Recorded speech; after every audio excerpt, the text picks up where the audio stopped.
And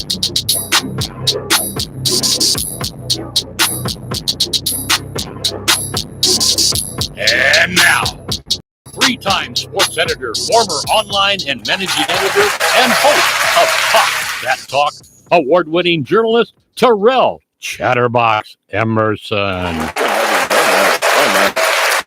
Welcome to it. Welcome to it. It is 3 o'clock on a Monday afternoon. It is time for the Talk That Talk radio show. I am your host, Terrell Chatterbox Emerson.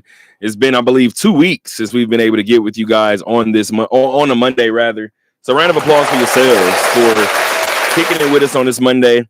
A lot to get to, a couple of things to kind of preview, and we'll obviously talk about on Thursday. But on this beautiful Monday show, it's getting to about that time where we start to get some people back on the show, right? And this person, I'm going to be completely honest, I was surprised, was free today. But I think this person is only free because about an hour and a half after today's show, Game 4 from Rogers Place will be taking place. So that means I can only be talking about one person. In studio with me today, Isaiah Torres, Vegas Golden Knight writer for the Talk That Talk media company. Zay, what's going on with you, brother? Not much. I'm excited to be back here. Like you mentioned, big game in about an hour and a half from now. Are you as nervous as I am? Yeah, I mean, I feel like it's another must win. You know, you don't want to go down 3-1 in a series. So, yeah, I mean, I think I'll tell you what. I feel like the Knights, they played good for chunks of game 2. Right. And, you know, there may have been a missed penalty there. You mentioned it in the story. And Edmonton scored the game-winning goal in overtime. And maybe they feel like they got robbed of a game there.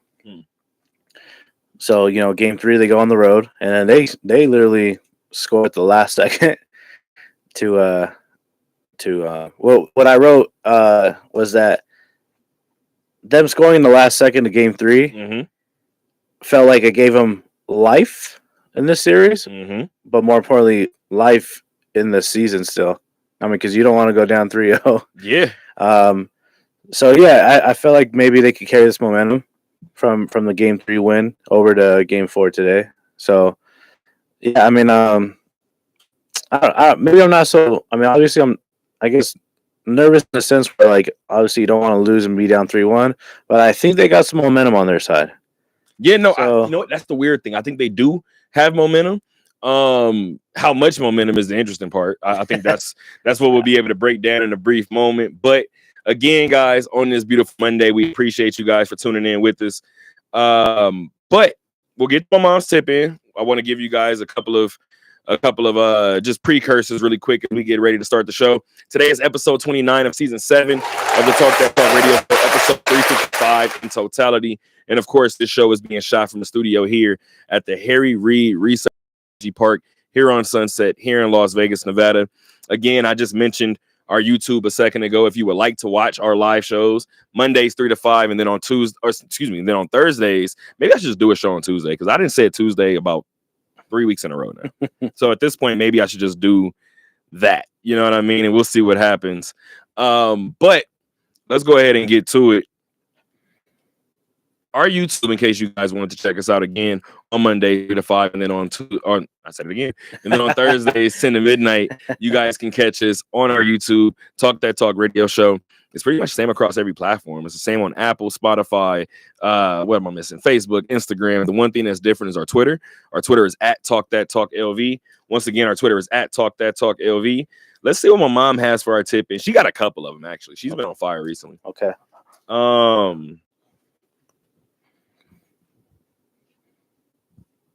She got 3 of them. I'm going to go with this one for now. Focus on, and I hope I didn't read this one already, but we'll see what happens. Focus on the positive things in your life, and you'll be shocked at how many more positive things start happening. I agree with that 100% fully. It's one of those things where sometimes we get caught up in what is life, and we tend to look at what maybe some things we don't have as opposed to what we already do, and that's kind of like one of my things. Maybe I don't know if I talked to you too much about it, but like it's an internal conflict because in this game we call media. Obviously, you gotta have a social media presence now, and I'm not the biggest no, I'm not the biggest fan of being active on social media too much, like presenting my private life on there. Mm-hmm. I like to think I'm more of a low key guy, and so like people I want to be in the know, I'll let them know, but I'm not too crazy like that. Mm-hmm. But in the social media, it's in the name. We are in the media business. Yeah. But yeah, I think that's one of the issues with social media. Sometimes it makes people look to see what else other people got out there and not what we got. So it's easy to start counting and looking over into your neighbor's yard and focused on what they got, right? Yeah. But I think what's interesting too, and you kind of just highlighted it a little bit too. There comes a point where you have to come to grips with it. And again, my social media kind of is what it is, but I don't necessarily I post to my close friends way more than I post on a public platform, just because my public platform, I'm posting about the sports that I cover 90% of the time. Yeah. And that's just kind of where it is for me now, right? The reason why is because my profile was locked. Like, it was private for the longest. And shout out to Kiera Lawrence, actually, who helped build this company in terms of the rebrand. She did the website, she did a lot of the marketing, she did a lot of the rebranding in terms of this company. And during the rebrand, she hit me one day and was like, yo, I got a question. I was like, what's up? She was like, why's your Instagram private? And I was like, to be completely honest, I don't want certain people around. Like, I just don't want it. And she was like, well, based on your field, they're gonna be around whether you want them to or not. Yeah. So during the rebrand, she was like, yeah, I know maybe a little uncomfortable for you, but you gotta open your profile. Yes. I said I have about 277 requests that I purposely am ignoring. I said, do you realize once I go public, I've accepted all of those? Right.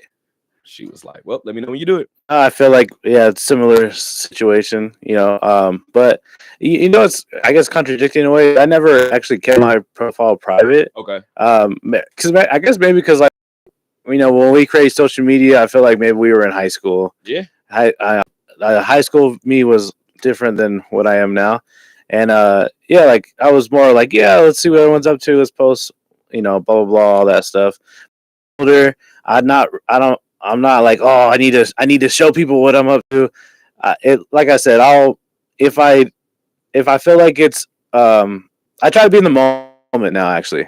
Sure. I try to be more present, which I'm not the best at, but I try to be present. So most of the time I'm not thinking, oh, let me just pull out my phone real fast. And to be honest, I don't think any of us are. I think it's a media thing. I told my dad recently, what game was I watching? To the back. It was the Lady Rebels against Florida. Okay. The WBIT, that game winner for Florida. I told my dad, I showed Dick Calvert, and everybody had a reaction. And every time somebody reacted, I was like, do you know how hard it is to cover sports because you love sports? And then realize once you walk in the door, you have to remove all like human elements that make it what you loved it for in the first place. And that's why I tell people all the time, my favorite story ever, this was Summer League a couple of years ago. I said a couple, I'm older. Maybe 3 or 4 years ago when Colin Sexton and Josh Hart had their back and forth. Dude, right? That was 2019. That was 6 years ago? No. What did 2018? I apologize. 2018. So it's 7 years. So you made it worse. Yeah. Okay. That was 2018. Thank you for making me more than that was my first Summer League. That's why I remember that was my first Summer League. Was it? That might have been my first. I know that was mine. So I remember that one very vividly. So more than a couple of years ago. So, maybe double a couple of years ago. Geez. So I say all that to say, I was working for the newspaper at the time. Okay. So the way we did the divvying up, I wanted everybody to have off days in between, right? I myself didn't have an off day until the day before the championship. Okay. So I was like, I get the semifinal Sunday off. Cool. Like that's the one day I get off. I was celebrating, or I was in there one day, or that day, and I'm celebrating. Right? Like after made baskets, one dude looked at me and was like, "Who are you rooting for?" Like I can't really like figure it out. I was like, "Dog, this is summer league, and I work media. I don't give a shit. I just want to see the game. I don't get to cheer ever. I truthfully don't care." Yeah. And he was like, "That makes the most sense in the world. I just want to be a fan, bro. I get to drink and enjoy the game for once. I don't care who wins. I truly don't. I could be watching a high school basketball game right now, and I would react the exact same way." Yeah. But speaking of, man, I don't think there's a bigger sport in the town right now, presently, than the one that you're covering. You kind of just talked about it a second ago, but the Knights were literally 0.4 seconds away from going down, or excuse me, from going into overtime and possibly going down 0-3 in this series against Edmonton. Riley Smith said, Yeah, man. What a crazy turn of events. Like it really all happened in the blink of an eye. It really did. Like, shoots the puck. It's slightly going like away from the net, deflects off the Draisaitl's stick and goes into the net. I haven't be honestly in the moment. I didn't think it was good. I know initially they ruled it not good because it happened so quick, bang bang. I thought it hit the post. You thought it hit the post? Okay. I wasn't sure what the hell that was. So and then obviously when they slowed it down under video review, like you could tell that it barely squeaked on. Really quick, shout out to the Knights, right? For one second, because I don't like to be this guy.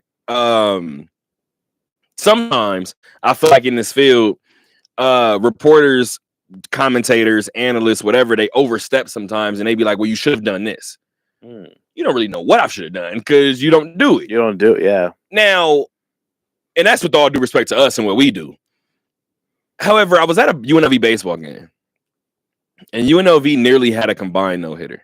Okay. And I remember I was covering the team at the time and it was like a borderline pitch. And our catcher just framed it. And then he threw it back out to the mound. They ended up hitting a double. We ended up getting like a shutout, but it was like a 1-out shutout or a 1-hit shutout. One hit, like that, right? Yeah. Cool. Life is great. Nobody's going to complain about a 1-hit shutout. However, when we were coming out, I went to the catcher, somebody I was closer to, and I kind of hit him and was like, "Hey, next time you put the pressure on the ump. That's the last out of the game." I would have caught that. I wouldn't have been sitting there framing. I would have caught it. I would have celebrated. I would have ran out to the mound. Now the pressure's on you to call me back. Yeah. And call that a ball. Reason why I bring that up is because when everybody else was kind of confused and you saw the camera panning through the crowd, what did the Knights do? Game over. Right. We're celebrating. We know that was a goal. And then everybody in the building was like, well, damn, did it go in? That's all true. All right. Maybe we should go review this. The Knights was like, hey, Doug, we're celebrating like we just won because we did just win. Mm-hmm. That's a good point, though. Yeah, I mean, I guess honestly, that's something that I really didn't think about until you brought that up again right now. Because I think initially, because I thought it was late, so I was thinking like, oh man, I'm not sure. Mm-hmm. If I recall correctly, Stoney was the one jumping up. I'm pretty sure the captain was like, round up. That's good. Everybody celebrate. We know, like we have to. If we don't believe it, they won't. Mm-hmm.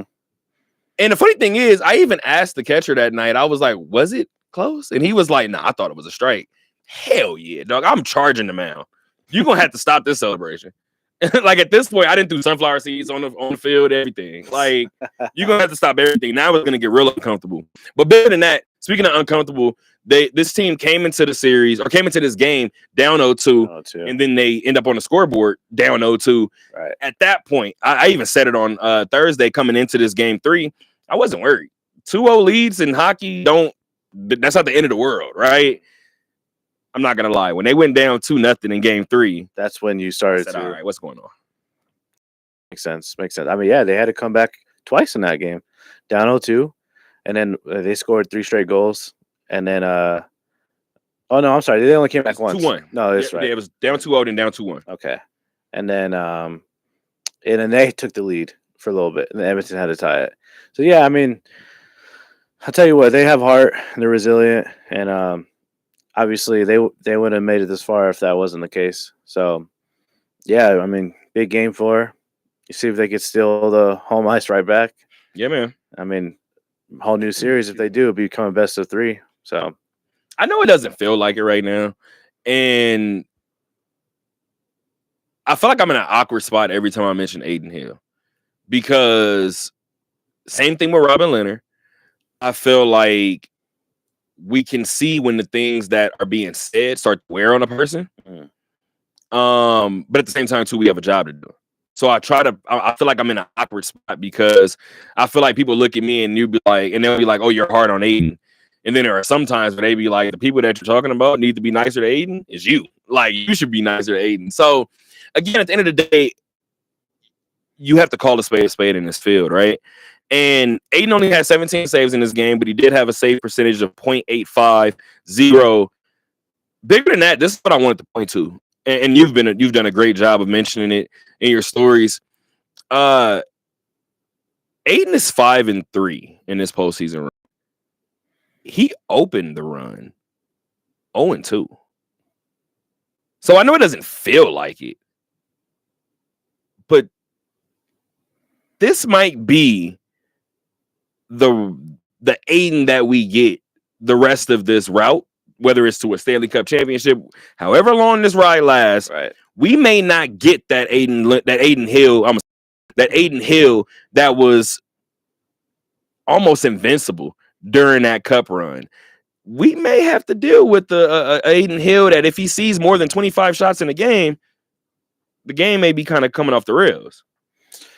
I mean, you made a good point there. I think sadly, the similar thing happened to Samsonov this season, where you might have heard the noise around him, around his name, and especially around that trade deadline time. He was in a lot. I think he was in a lot of trade rumors as well.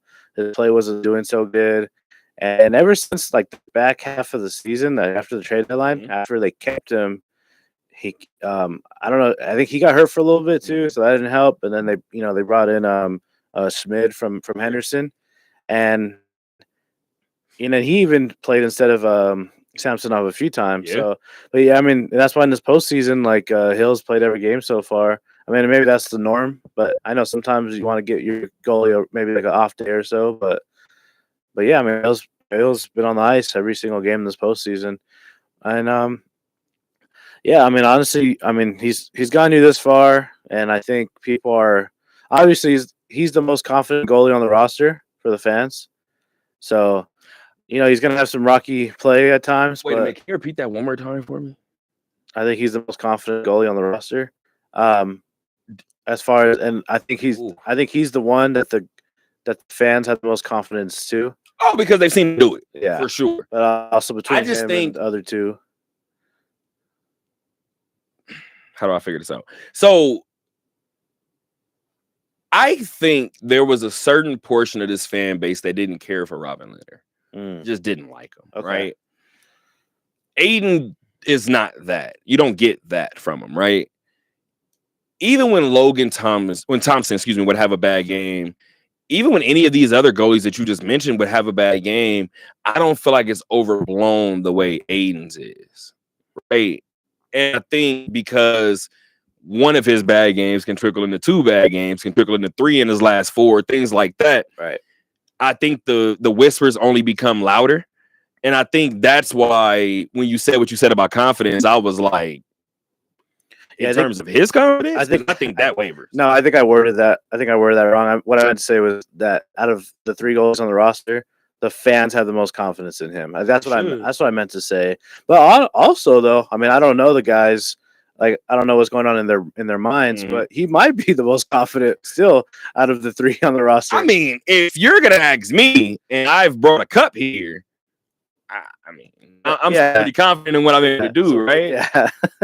So yeah, I guess I meant that in 2 different ways. Like, he was the one that the fans have the most confidence in, but he's probably the one has the most confidence himself out of. At the very least, he should be the most confident, right, in that group because of his history and obviously having done it already before. He's known right? he's done it. Yes, and Exactly. he knows it's possible that he could do it again. And speaking of doing it again, this series is shaping up to be another possible all-time great between these two. Vegas is currently down 2-1 in this second round series to Edmonton. Game 4 tonight, 6:30 p.m. from Rogers Place, before the series heads back to Vegas for a guaranteed game 5. Vegas needs it at least to go 6. So we shall see what happens. Really quick before we move on, I do have other hockey news really quick to get to. I don't know how well you're paying attention to any other Teams, any other series that are happening right now, but obviously I'm not covering it, but I'm keeping a pretty good eye on it. Yeah. I've told you guys all season long, or excuse me, all leading into this postseason, Mikko Rantanen is probably going to be the Stanley Cup playoff MVP. Like, when we shake it all down, when it's all said and done, regardless of who wins, we may look back to single performance and go, okay, Mikko was on a mission, right? So to see Dallas leading the Winnipeg Jets, who a team who actually enter in the season or enter in the postseason, I said worried me the most in the West for a couple of different reasons and for obvious reasons. But the Dallas Stars are 2-1 and now, and I think it's big to mention. We obviously already talked about Edmonton and Vegas, but to mention the East really quick, I've been very vocal about not being the biggest Eastern Conference hockey fan, only because I don't really have to pay attention to them that much. It's just the truth. Yeah. So give me about 2 years, and I feel like I'll be well versed in all of hockey, and I'll have all of it down pat. But anybody that had Carolina up 2-1 on Washington, show me your bingo card right now. I gotta see it. No, that came as a shocker to me too. Dog, if anybody had it, I'm not saying that you didn't. I just said I don't believe it. Right. At the end of the day, and this is coming from somebody, if you listen to the show, I've mentioned Sebastian Aho a couple times. And every time we talked about Eichel, every time we talked about Connor McDavid, I was like, we're just talking about young talent. He has a lot of it. And I know that he only has 1 point in the series, is actually an assist, but again, another year, I believe he had 74 points this year, another year where he stands out in the Carolina offense. And I was at work in the bar, looked up and was like, am I going crazy? I said Carolina's not up right now. And then I was like, Carolina just went up in the series. Or yeah, that's a lot for me. And then secondly, really quick too, shout out to man fact checker. Shout out to Salim Duet, who I actually talked to earlier this week, or last week rather. Salim, clearly being a Florida man, he's a Florida Panther. And he told me something I thought was really interesting. He told me that Vegas gives him the feel, either it's him or Justin Russo. He said Florida gives him the feel of an East Coast Vegas. Oh, okay. And I said, maybe I got to start paying more attention to him. I say all of that to say, would you provide reasons for that? Just the grittiness, okay. the come out of nowhere factor, okay. The ability to make runs in improbable seasons. Things like that, right? And when he brought it up, it actually made me go back to that when I was watching Game 4 of this past series between Florida and Toronto. I'm sitting there watching the series or watching the game, and I'm watching the scrappiness, right? Mm-hmm. And then I'm even watching the scrappiness after the game. Yes. And it was one of those moments where I was like, you won the game, and you're still in the thick of it. Still in the fight. Yeah. I saw that and was like, yeah, this Florida team might be my personal favorite outside of Vegas. But yeah, I mean, well, it's funny because those are the reasons that. By the way, I just asked you, have you watched the rest of the playoff series? And you said no, and then everything I brought briefly, up, you I've knew. I've kept little tabs. I felt like I hit them. I tried to look at the main events, or I just have to be looking. Everything I wanted to bring up, you knew, so that works for me. I've been looking at the right times. Let's say that I'm not watching 60 minutes every single game, but I'm keeping a little tabs, you know. Yeah, most definitely. But no, those things you mentioned, I agree with, and I feel like those are the things where those are the same reasons why I feel like a lot of at least I know a few Knights fans who don't like Florida, also because they played against each other, 2 years ago. But like they hate Kachuk. But I mean, I'm someone who came in from, like, I wasn't living in Vegas 2 years ago during that run, and I got love for the Knights because I live here and all. Vegas is like my second home, but not like the Panthers excite me. Like, I think Kachuk's an exciting player. So that all that stuff you mentioned, the grittiness and the fight. I mean, like, for lack of a better word, like, Kachuk he just plays like a dog. Like, absolutely, he plays gritty. When he's hurt, he still plays. That dog word and got Vegas in a frenzy recently. They did. But I mean, I feel like that's a word that gets used too much now. So I try not to say it too much unless I really mean it. But smart man. But yeah, Kachuk, like, he's a different caliber type player. He's talented, but he's gritty, and unless he like literally physically cannot do it on ice, he will play until I guess the wheels fall off. You know what I mean? Absolutely. So that team, they are a threat, exciting, and I mean, who knows? I mean, they're defending champs, so I mean, let's not count them out yet. You know what I mean? So. And you kind of actually just hit the nail right on the head right there. We're gonna move from one playoff series or one league's playoffs. It's weird. It's a Monday. My bad. Well, before we get into that though, and I have the worst crook in my neck. That's why I'm not really turning today, guys. I apologize. This is terrible. No, I mean, I was just saying you're about to hop onto the playoffs. I don't know if you're gonna get to it, and if you were, I apologize. I feel like we can't not mention that the draft lottery is today too. I wasn't officially gonna get to it. Like, I don't have it as a note. I don't have it as a note today. But this would be the time to bring it up. Let's do it. Well, I just want to bring it up before we get lost in the whole playoff talk. Yeah, man, let's do it. Switch on to other topics. Like, obviously, there's not too much to say right now. What's the best odds? It doesn't start until 30 minutes. Oh, so we'll be live. It will be live, yeah. So more one of those things where maybe we keep an eye on, see the breaking news. But yeah, I mean, obviously the big story is, like, most likely people want Cooper Flagg to be number 1 overall. We're curious to see who's going to win the lottery, win the sweepstakes for him.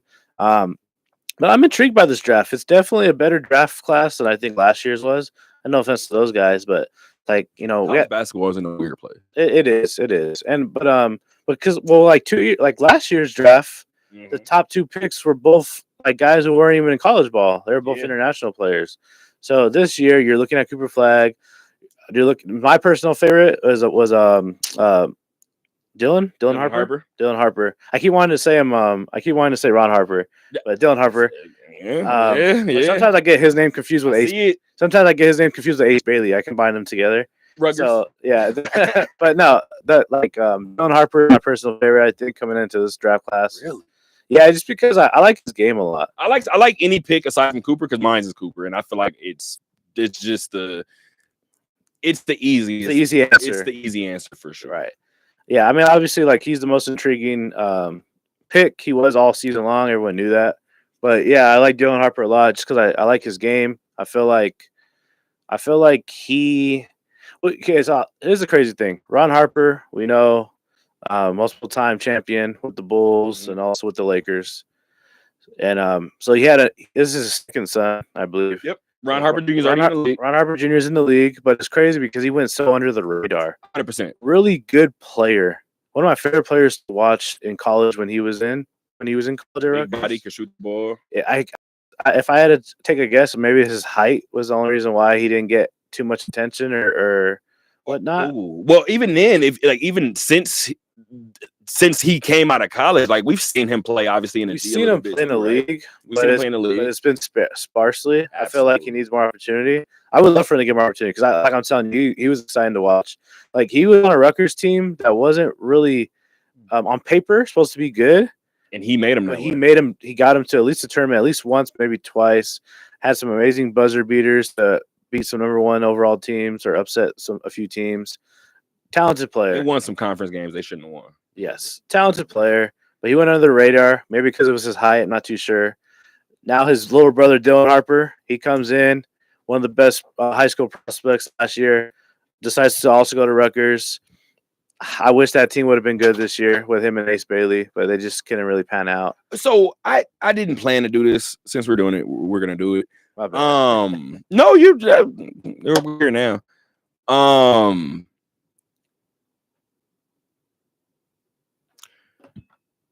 gonna try to say this without sounding like a hater. Were you not surprised?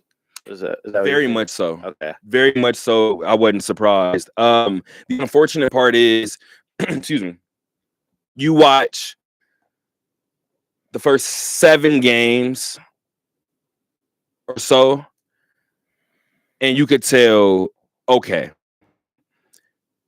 Ace Bailey is gonna do whatever the hell he wants. And I'm not saying it's a bad thing. But actually, scratch that. I am saying it's a bad thing. Okay. It's the exact same thing I've said about Juju. And this is no shot at Juju because I think I'm scared to even make Juju comparisons because her only comparison that I see is Maya, and I think that might be the greatest to ever do it. So I'm scared to talk about Juju. I think she's going to be otherworldly. Yeah. Here's the thing. Especially growing up in LA, right? I heard Max Kellerman say that Kobe Bryant was the best bad shot maker. Okay. And I said it's the truth. Yeah, it kind of is. There were certain games that I would watch Juju, and I would say that's a bad. And I don't know if anybody's telling her that that's a bad shot. Probably not. Desiree Young, when she was here, I've said this before.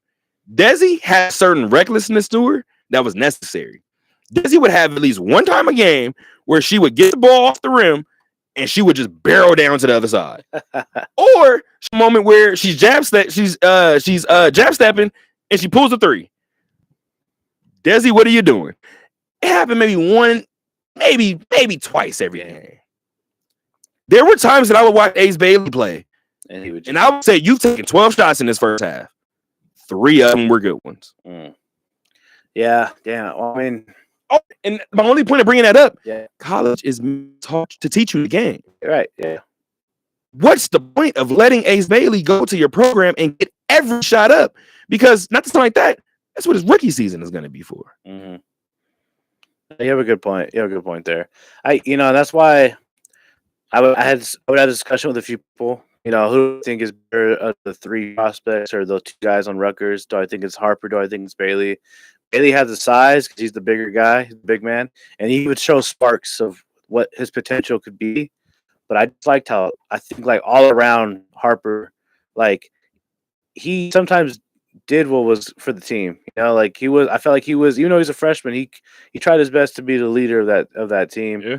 I mean, there was times where he knew, okay, I'm gonna have to be the one that scores, and he would go into a different mode.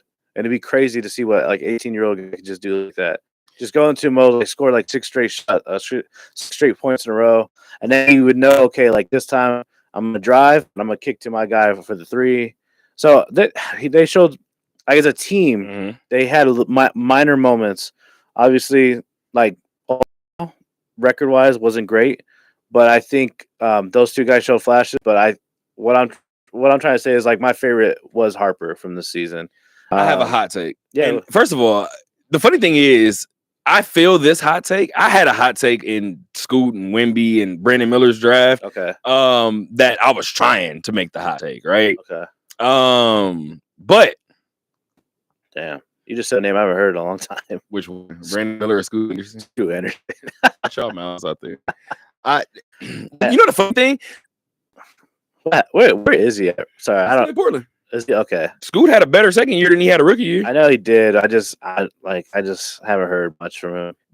And the funny thing is, I had a conversation with him last year. That might be the best thing. Scoot looked up. I looked up one day this particular season. Looked up, it was Scoot had 29 tonight. Look up a week later, it was Scoot had 33. That's all. Yeah, well, that's good then. But nobody's paying attention to him, which is good. Yeah. Scoot has had eyes on him since in high school. So yeah, I feel like that's the problem sometimes. Like I said, we're going off the track now, but I feel like we're not really, because we're still talking draft lottery. My hot take was Derek Queen might mess around and be better than anybody in his draft not named Cooper. Yeah, I like that. I like that hot take. I'm gonna agree with you on that one too, because Yeah, I like what he did, man. Similar kind. He went to a program that wasn't, like a blue blood.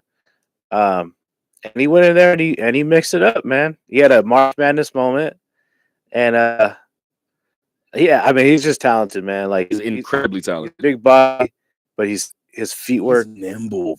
His feet work crazy, and he's so raw and young still. It's like I knew he was a young freshman, but when he hit that buzzer beater in the game, it was funny because he was all happy and celebrating, and you can see he had braces on still. Absolutely, he's a child. You can see the child. So it's just funny. Like he's gonna be a man amongst boys in about 4 years. I hope so. I really hope development. I really hope so. I hope his career doesn't end up like and not a knock on him because I haven't heard his name in a while. But last time I checked, he was in the G League. But Diamond Stone, okay, with another big man that went to Maryland. Okay, you know what I mean? That's actually not a bad. I don't, because I liked him. He was good. Yeah, no, I'm with you. He came into the draft, and I was There's like, some other bigs I'm thinking about too, and I'm just like, ooh, I wonder how I could pan out for him. But no, I hope for the best. Obviously, we'll move away from draft lottery for now because, like you just said, we'll touch back minutes. That's when it's gonna start on TV, but they're not really gonna announce who won until probably like closer to 4:15, maybe. I was about to say, so we got probably 30 minutes before we revisit this conversation. But for now, let's talk about the teams that are still playing for it all. We can go whichever series you want. I know you guys are expecting me to start with my Pacers. Ha, psych your mind. Not gonna do it. Starting with OKC and Denver, man. Best series of the second round. Is that the best series second round? Is it though? I have it as the best series. Okay, if it's not that one, Steph isn't playing another one, so I think that's why it looks the way. Not even looks the way it does. That's why it feels the way it does. I guess you're right. This is the best round, best series of the second round. But it's hard to say that, man, because there was a freaking 40-point blowout in one of those games. Very true. So that's why it's hard. But it's. I guess out of the other options, I guess you're right. Only reason why I say that in the way is because. All right, let me ask you this right now, today, just gut feeling. Who wins, Knicks or Celtics? Man, I still think the Knicks. Okay, who wins today, Pacers or Cavs? Now I gotta say the Pacers. Who wins today, Wolves or Warriors?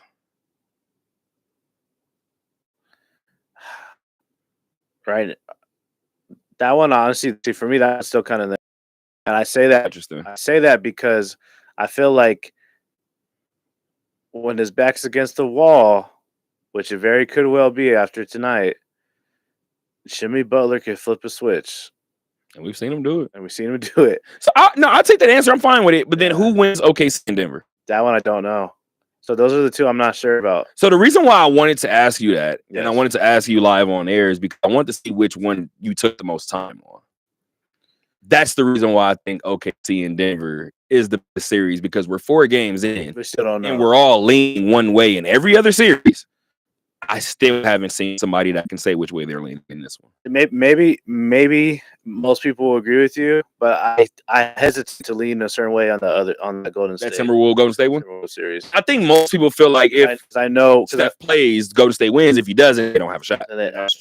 They obviously they don't have that great of a shot, but like I said, I think Jimmy Butler still might be able to pull off a little bit of magic. And also, we saw last season the Timberwolves they could hit a wall, they'll run out of gas or something. Yeah. So I also think too, you learn from the year before, and I like that, and that's true.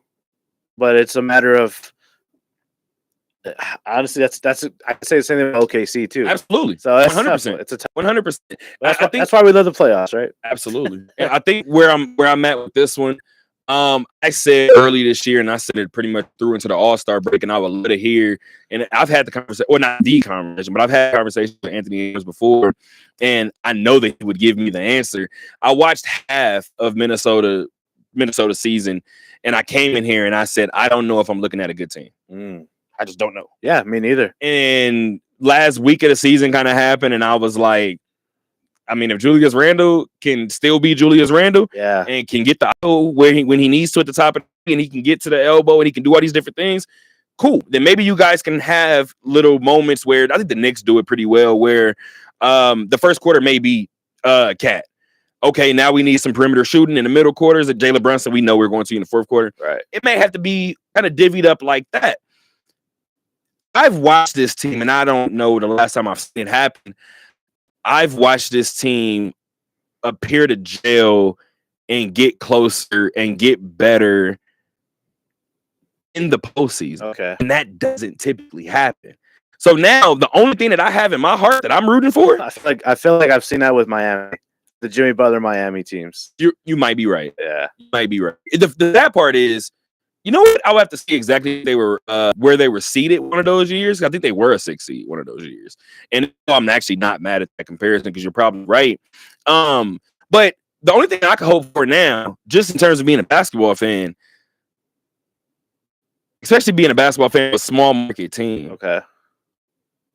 part of me just wants the NBA final route to go from Minneapolis to Indiana, just so every basketball purist can be sick to their stomachs. Yeah. No, I would. Nobody picked the Wolves. Nobody picked the Pacers. Great. One of them were gonna be hoisting the champion. I would be. I'm one of those guys that would be happy with that. I would be intrigued with that. A lot of people are not going to be ratings wise. Might not be happy. It's going to be the worst rating. But I would be okay with that because it's not usually in it, and they're battling for it all. But like you said, no one really picked them except for their home markets. Yeah. So that'd be a 4 and a 6. Yeah, that would be fun. That would be fun. Like I said, if you're a fan of the game and certain players, then you'll love it. The casuals won't. Oh, casuals won't at all. But yeah, I mean, yeah, I'll be. I'm not a casual in the slightest. I don't know how you felt, but I saw Golden State in the final in 2015 and was like, yeah, it was new, it was fresh. It looks weird. It was different. It's still weird to me. I'm not gonna lie. And the funny thing is, I told my dad that year, I was like, Cleveland winning would be weird. He was like, but I mean, the boys in Golden State, I just looked at them. Right. I said, that makes sense though, right? Dog, they were a game away from winning the championship. I looked at my dad and was like, it still doesn't make sense, Doesn't bro. make sense. I don't get it. No, it still doesn't make sense to me. The only time it made sense to me was when they really had the cheat code of adding KD. But besides that, it never really made sense to me. That's why Steph is as great as he is. Because every time he won a championship, I was like, he shouldn't do it. Damn, he did it. Look at that. But yeah, man. Speaking of, you kind of just talked about it a little bit with Steph over in that Minnesota series. Here's the scary part. Even if Steph comes back, how does he come back? I'm not sure that it matters, only because what I've seen from Anthony Edwards over the last 2 weeks, just in terms of being a leader. You know what? From that viral moment where he was talking to that fan at the Laker game and he got fined.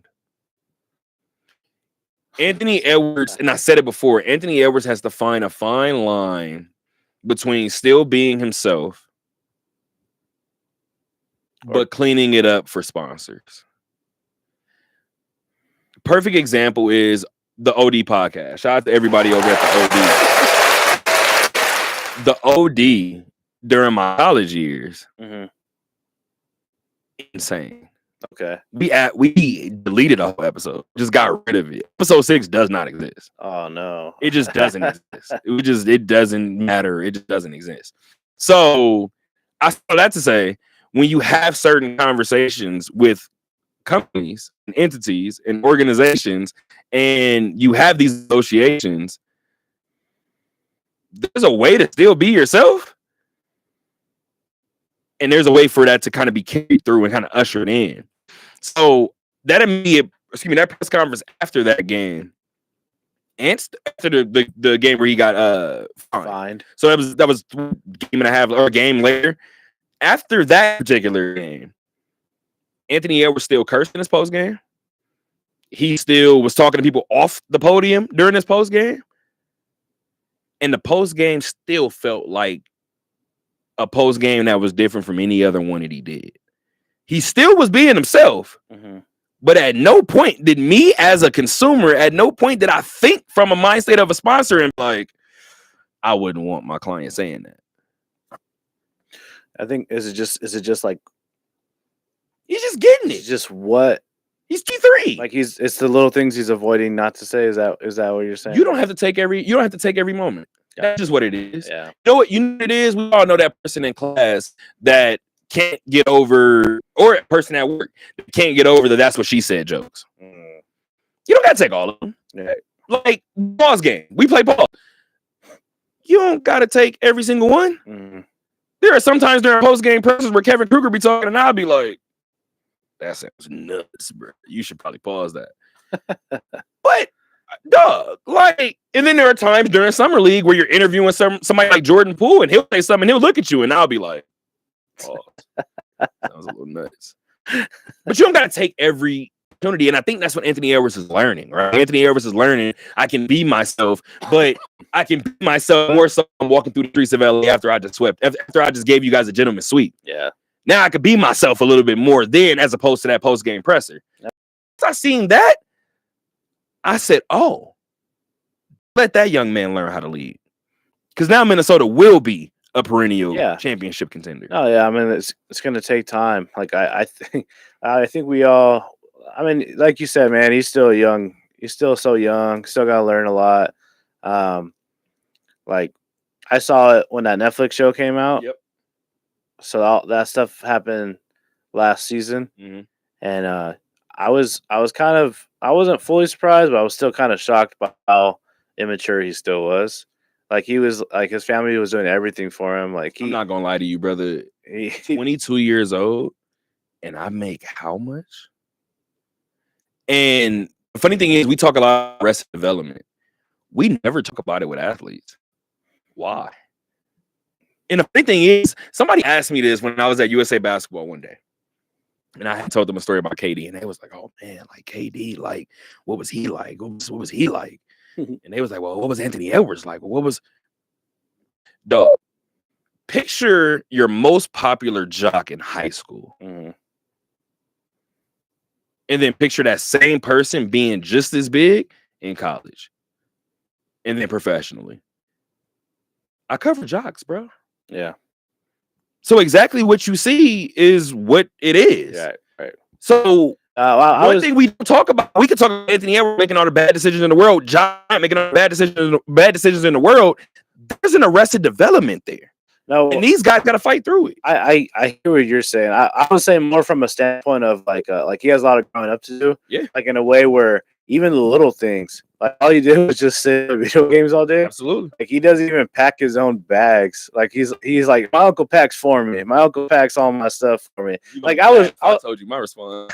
I was just like talking like I meant a little stuff like that. Yeah, no. Obviously, like like you said, like now there's the more public stuff like absolutely like with him podcast topics, right? But yeah, I was just saying in general, like obviously year in year out he grows up or matures more and whatnot, and yeah, but honestly I like him, man. He's so fiery, like he's passionate, he's raw, and sometimes maybe he says stuff that he shouldn't be saying, and it sucks now because everyone has a phone, a camera out to catch any little thing. You know what's interesting though? Giannis did 5 years ago too, and nobody said anything. He said something to a fan similar. No. Giannis would just say an inappropriate thing. Oh, just in general.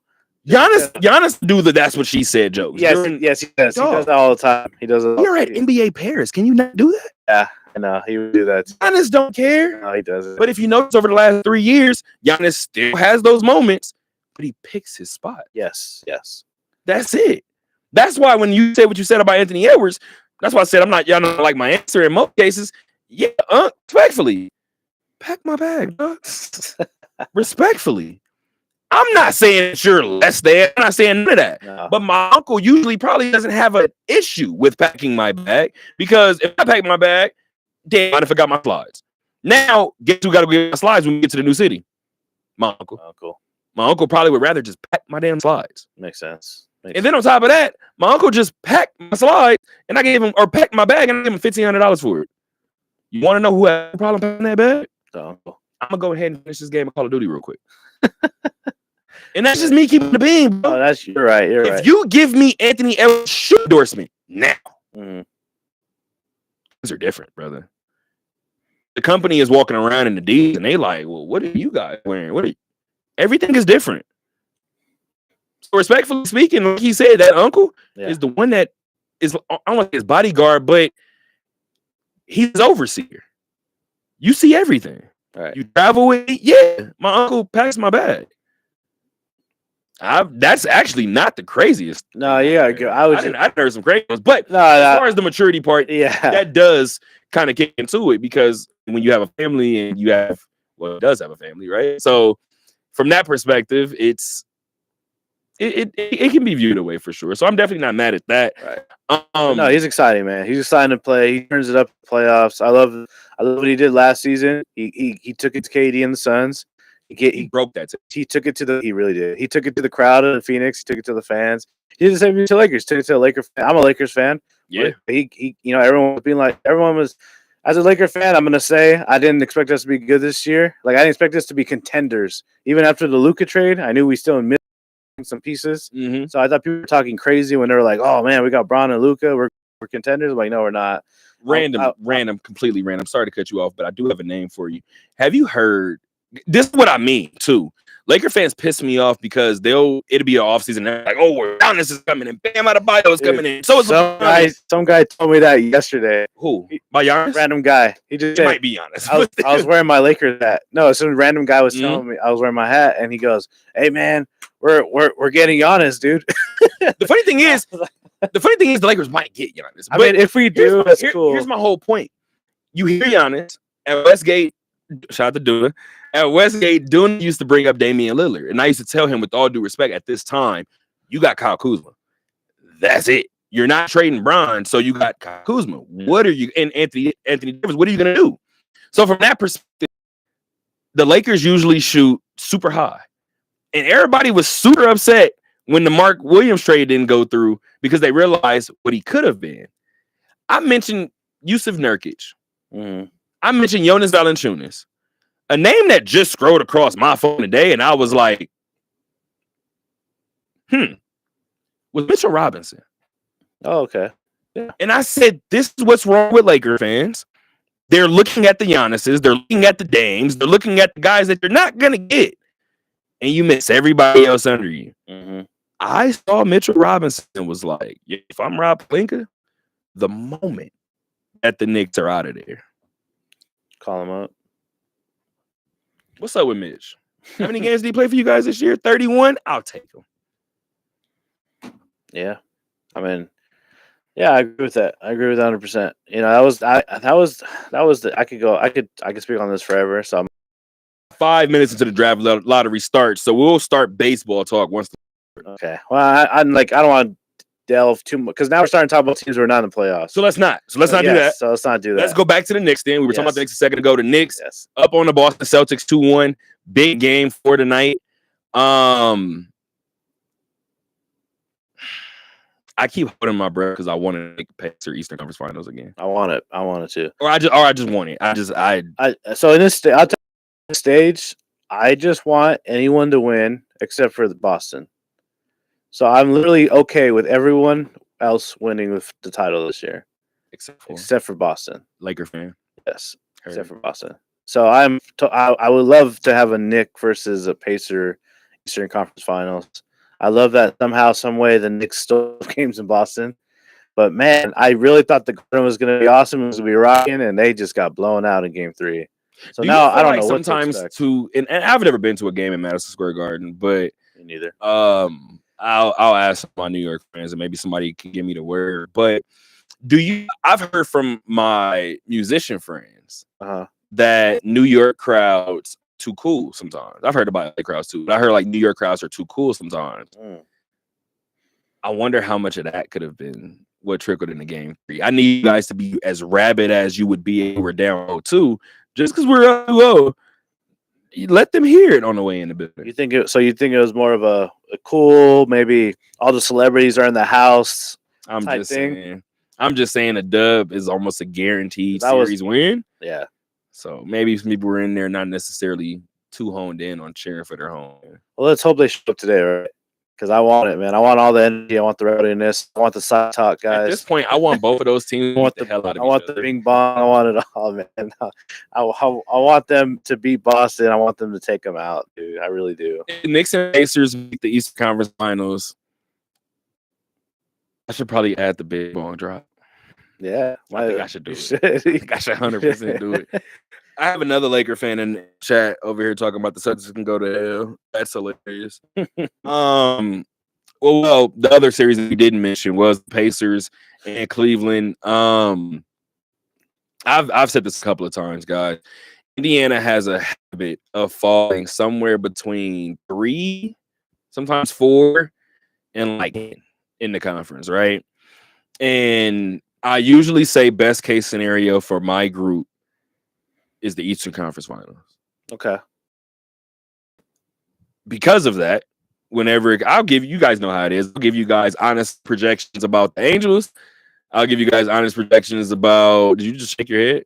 No, Don't nod your head. I wasn't. I was Okay. just doing this. Like you nodded your head. I don't. My mom's a Dodgers fan. My dad's an Angels fan. I get real defensive about the Angels. We are terrible. I grew up watching both. I still watch both teams.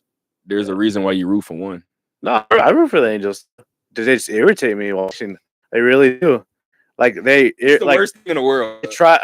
I promise you, I try. You try. Yeah, I You try. think I don't? Yeah, I know you do too, but I'm saying like I Ooh, dog. sit there and I'm like, oh my gosh, like, you know what? Let me bring my spirits up. Let me flip the Dodger game on. Yeah. This is usually Honestly, how it goes. When the Dodgers signed Shohei, I Uh, told my dad, I said, I have a do you, positive and a do you negative. still love him, or do you still Well, love Shohei, I love Shohei. Okay, I'm- I was To the wondering. point to where I actually think Mike should follow suit. If I was Mike Trout, I said this 4 years ago. He should. I'm walking into that office, Uh, send me to San Diego, send me to the Dodgers, or send me to the Yankees. how about Phillies? I'm saying those 3 teams. Oh, Because no. you're probably going to send me to Atlanta. But I'm saying those 3 teams. Okay, I'm saying them. I'm walking in and making sure that the Angels, anybody in that front office, that their stomach, Mm. I'm making sure that it hits the floor. I'm walking in saying I want one of these 3 teams. And I think he should have did it 4 years ago. I think he should have did it before Shohei left. But my whole point of bringing that up was me telling my dad, this is going to work one of 2 ways for me. Or in 2 ways for me. I said, I love the fact that Shohei is about to get a ring. And he just started laughing. I said, I'm very serious. I said, I hate the fact that the Dodgers have to clean up the Angels' mess again. again. Yeah. Was that what was the first time with Pujols or something? Do a couple of them. or So let's go to Pujols. Pujols is one of them, right? yeah.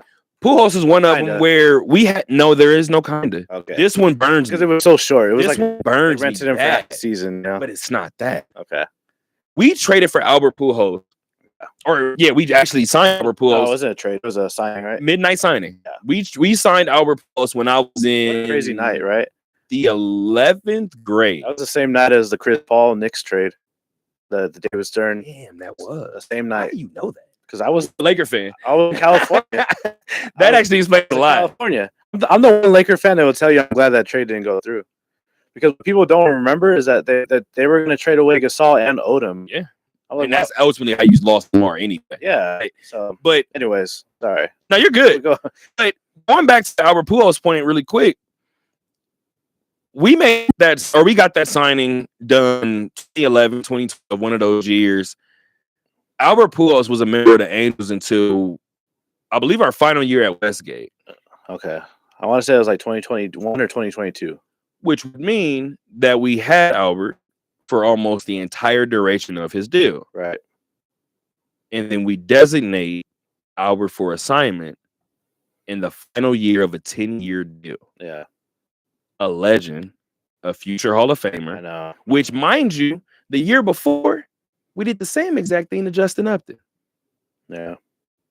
Which, mind you, the year after we did that to Albert Pujols, we brought in Noah Syndergaard, only to trade him I where? wanted to trade him away. And then he ended up with the Dodgers.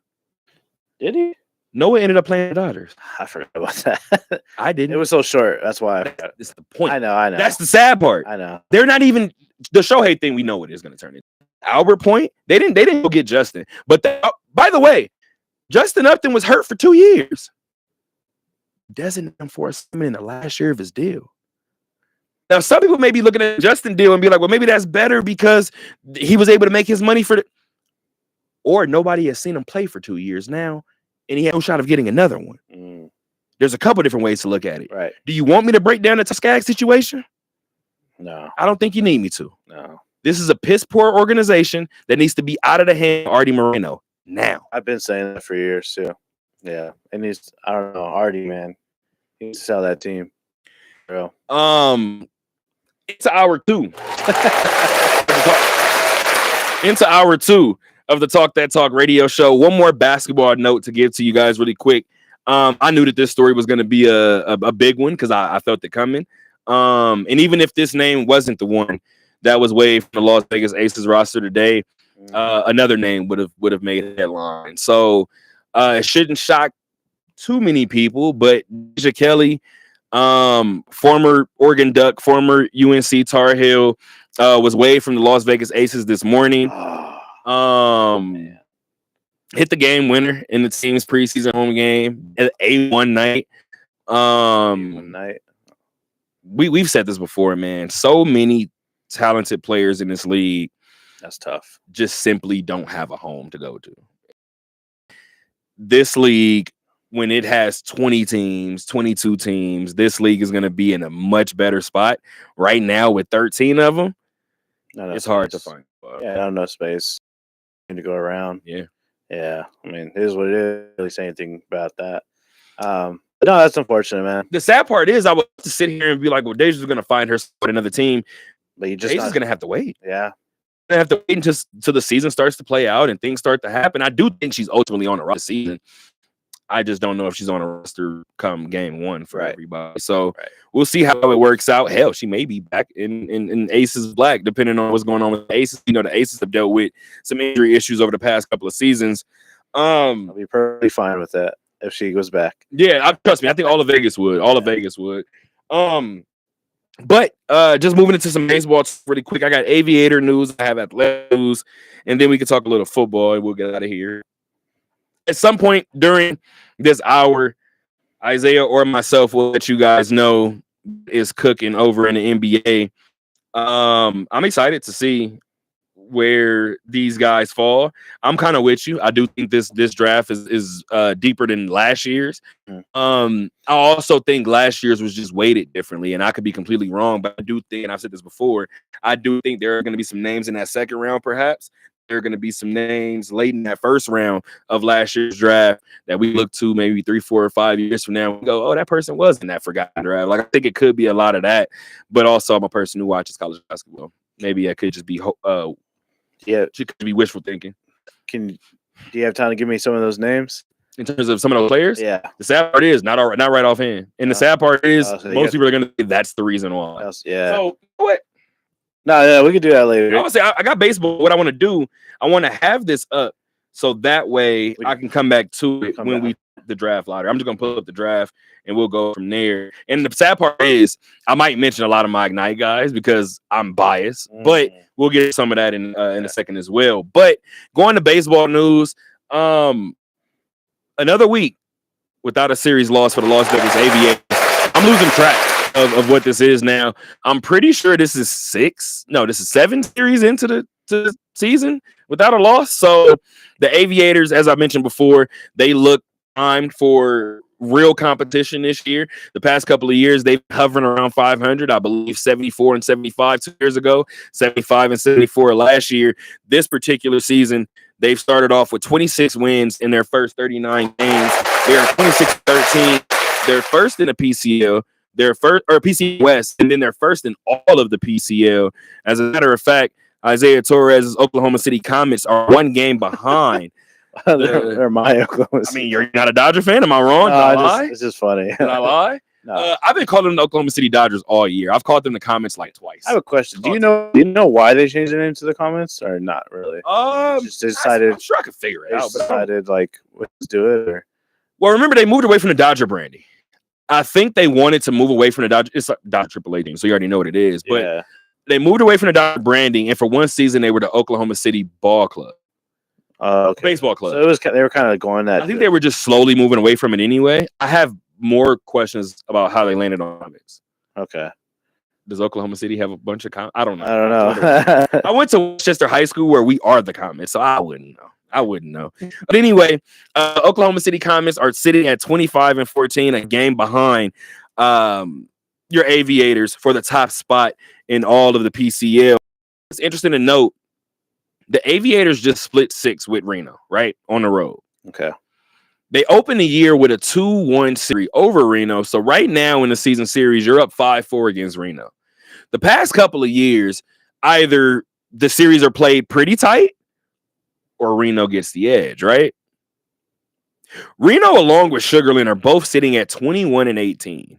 And I know a lot of people want to overreact, don't want to panic and things of that nature, but we are still early in the baseball season, early in the half, and Reno and Sugarland are only 5 games back of that top spot. So I do think it's worth noting that there are some names that we could highlight. You know what I mean?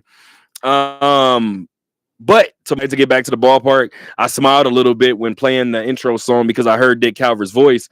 I get to see DC tomorrow. We are back at the ballpark for 6 more. I was just gonna ask you: does he still you still have season tickets there, or you still see him all the time there? Or? Yeah, so DC actually works for the Aviators. Okay, so DC still does DC still does scouting work for the Aviators. He still manages all the scouts that come into town. Okay.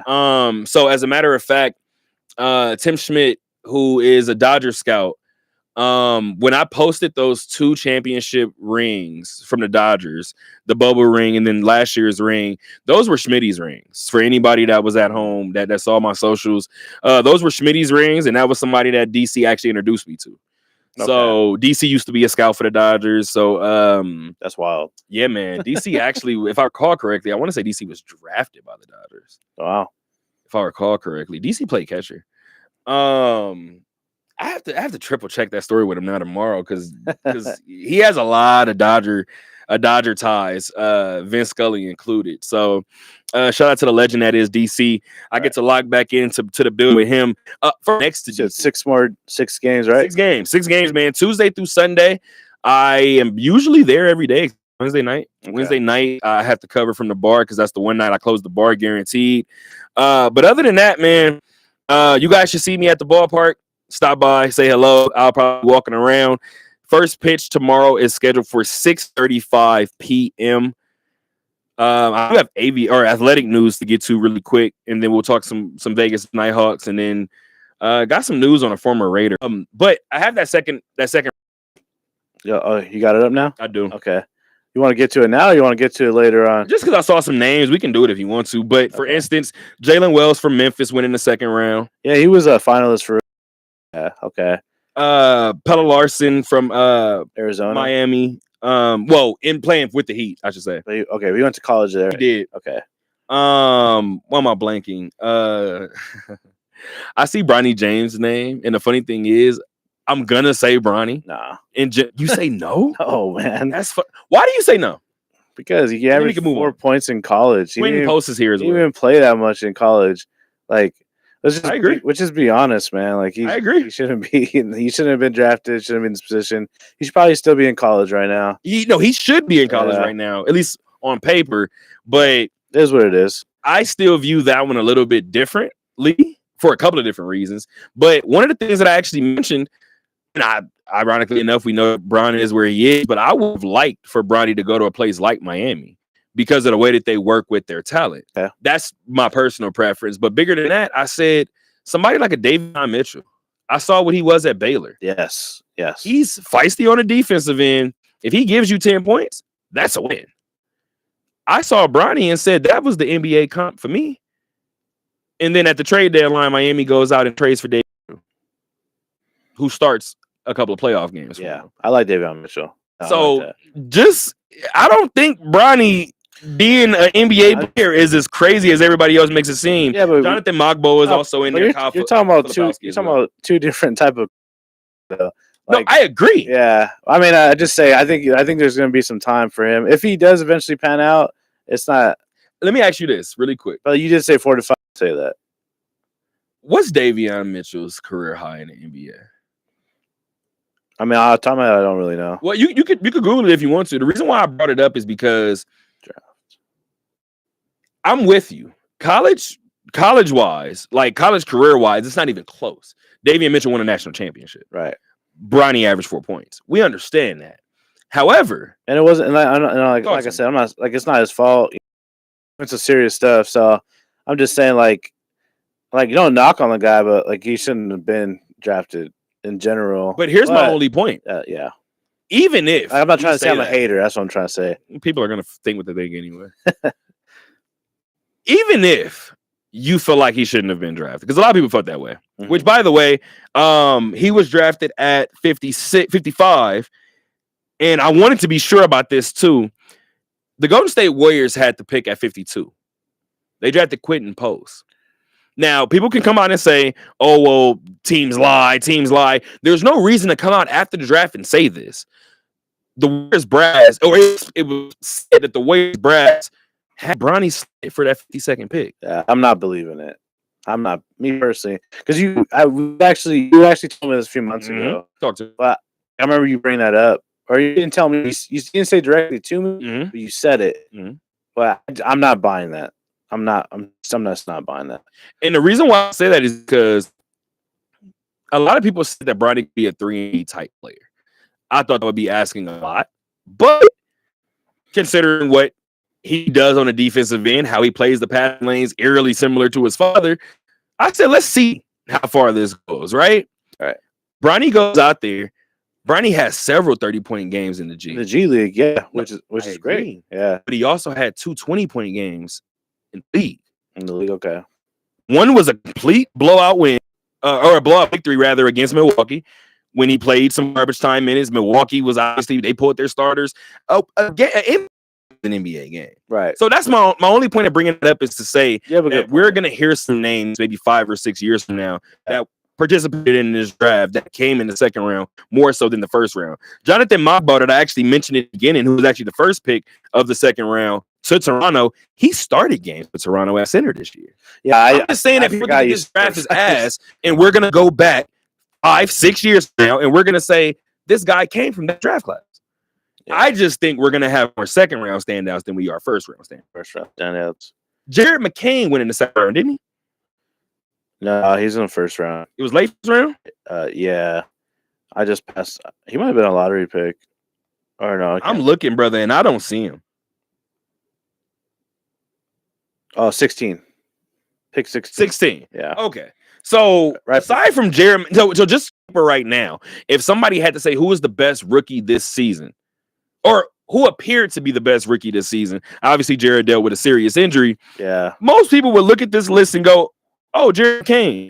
Most people won't realize, Khalil Ware, obviously, I'm paying attention to you too, but most won't even realize that before that late injury in the regular season, Jalen Wells was playing his ass off this year. Yes, he was. Nobody cared. That was my only point of bringing that up. I get a little visceral when it comes to people being overly critical of draft classes. It's just a lot of times we don't know what the draft class is anyway. I didn't see players. I almost said a name. I'm trying not to be that guy, but I didn't see players ball and be that guy in college and have 4 years of college and be like, "Oh man, when they get to the NBA, they're going to be ready." They get to the NBA and you be like, "Okay, I got 2 years on your career before you're out of here." Yeah. I see it time and time again.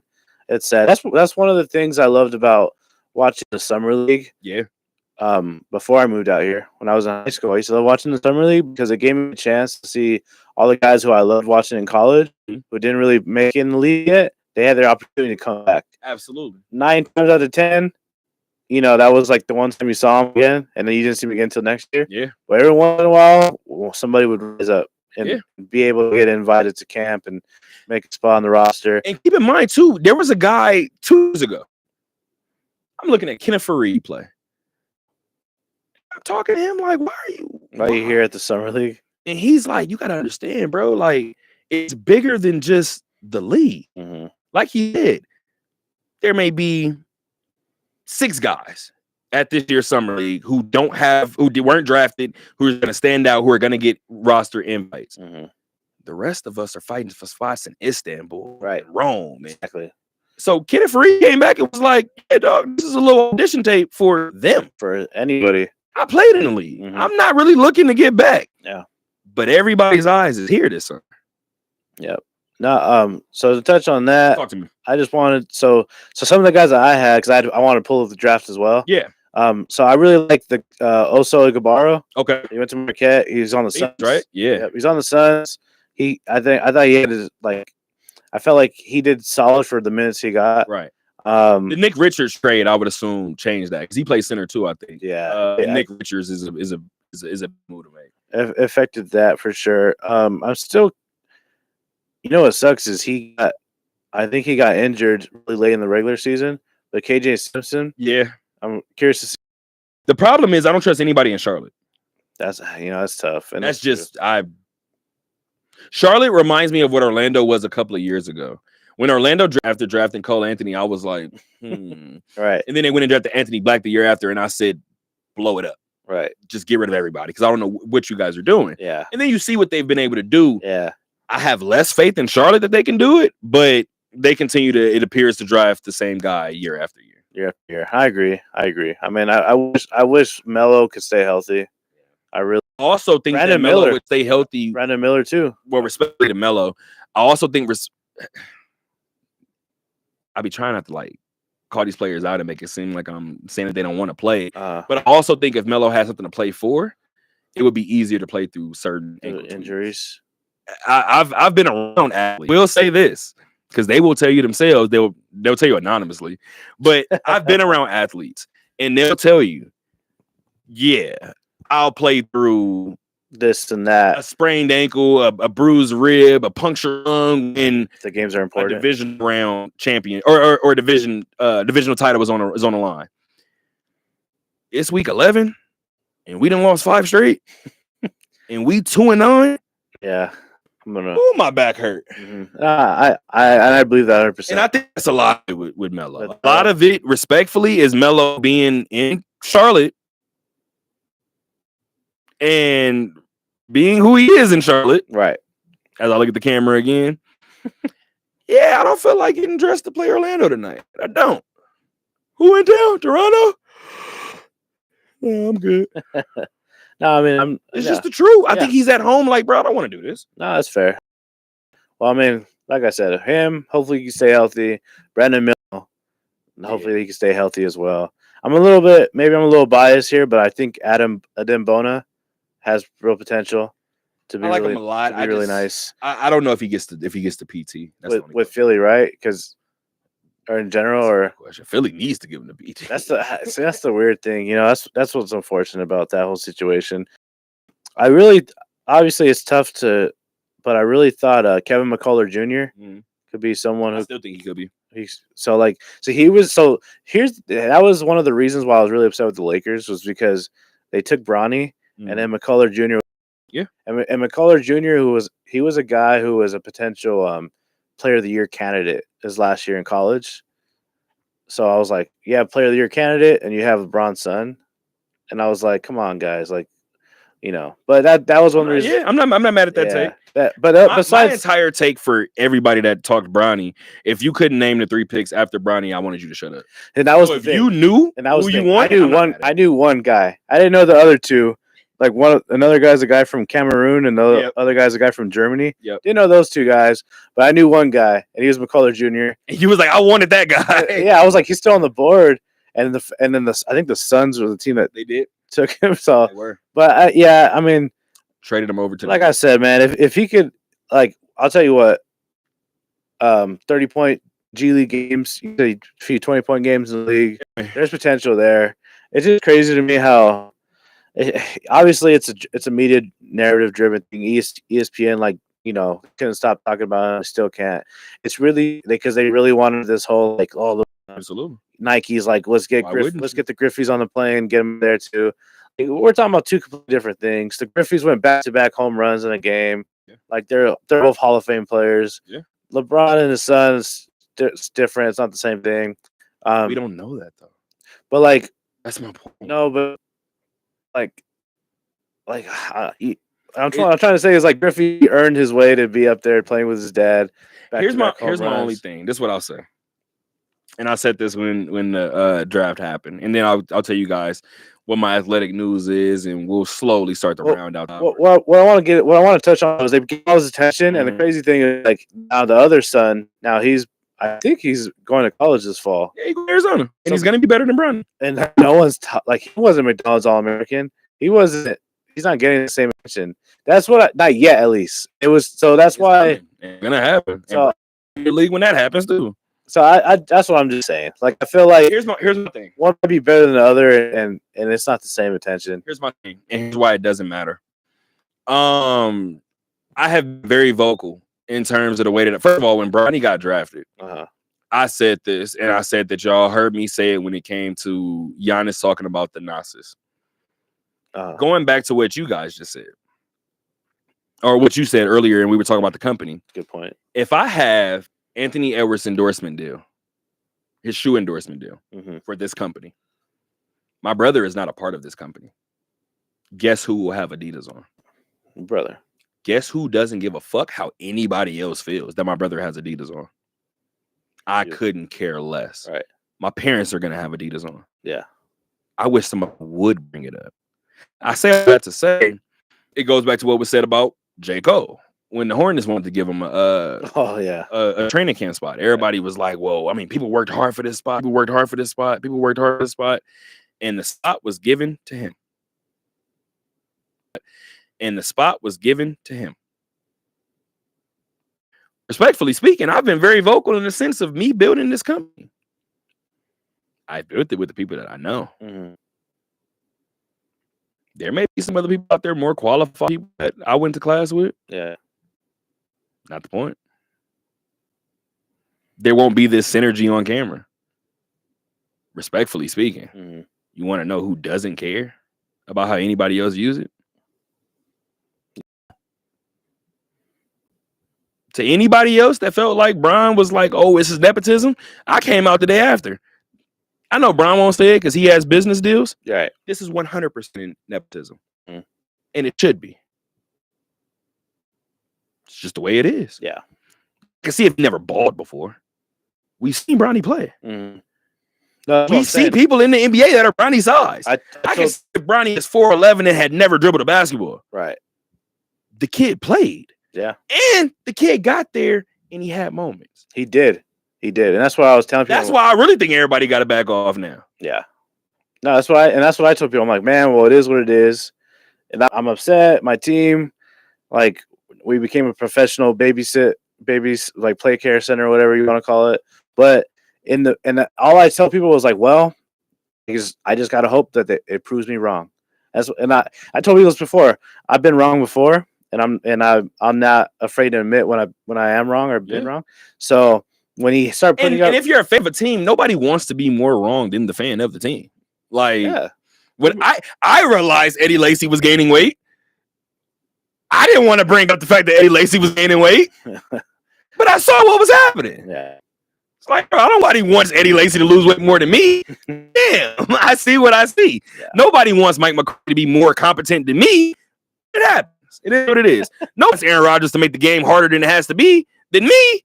It happens. Yeah, it's just part of the game, man. Like, that's where I stand. He's having moments, and I'm like, you know what? Hey, like I said, you said it's like maybe 4 to 5 years from now, and if that's the case, I don't know if Bron's years from now, but so I don't know. So I don't know if Bronny's still going to be on the Lakers or if he's going to be in the league. And I think that's another thing too. What happens, you know? I think that's another thing too. Respectfully speaking, I don't want to say the experiment is over, but the experiment was this. Was just this. I don't think Bron expects to play on the same team as Bryce. Oh, yeah. I don't think Bron, depending on what happens with the team, Bron understands Bronny can be traded. I already had my year with him.